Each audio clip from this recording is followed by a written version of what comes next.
Btr सरकनि गोख्रों नाजानाय आरो आसाम सरकारनि नोजोराव थांनाय समाव हा पाट्टाखौ राननानै होदोंमोन सनितपुर जिल्लानि दिकियाजुलि हालामाव थानाय गोबां हा गैजायै नखरफोरनो जोबोद रायखांनो गोनांदि Btr गोरोबथानि दफा बादियै गाहाय खुंगिरि प्रमद बर' मन्त्रि उर्खाव गोरा ब्रह्म आरो माखासे मावफुं सोद्रोमाफोरनि नुजाथिनायाव दिकियाजुलि हालामनि गासै 1301 नखरफोरनो हा पाट्टाखौ राननानै होदों।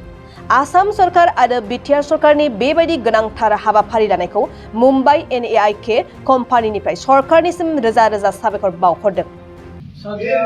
दिकियाजुलि समष्टि विधायक कैबिनेट मिनिस्टार महोदय डांगरिया अशोक सिंह सर आमी मुम्बाइर পৰা धन्यवाद ज्ञापन करिसु सर एफआरसी एरिया बहुत दिन धरि आमी भूमिहीन হৈ আছিলো আমাক ভূমি প্ৰদান কৰাৰ বাবে আপোনাক বহুত বহুত ধন্যবাদ জ্ঞাপন কৰিছো আৰু আপুনি সদায় আমাৰ লগত থাকক আৰু আপুনি আমাক যি ভূমিখন দিছে তাৰ বাবে আপোনাক বহুত বহুত ধন্যবাদ জ্ঞাপन কৰিছো।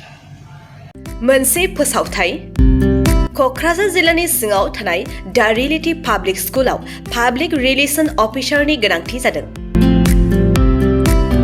गोसो गुदुं बिजाथिफोरा थाबैनो जगाजग खालामनो हागोन।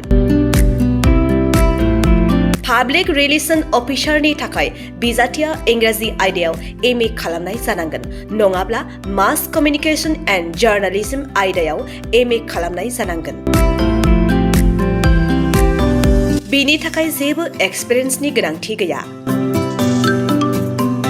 डिग्री गोनां बिजाथिफोरा बयबो एप्लाइ खालामनो हागोन। दान बान्थाखौ 15,000निफ्राय 20,000सिम होनाय जागोन। गोसो गुदुं बिजाथिफोरा realtypublicschool@gmail.com आव मेसेज हरनो हागोन नङाब्ला 9435293000 जानबुं अनजिमायाव जगाजग खालामहरनो हागोन।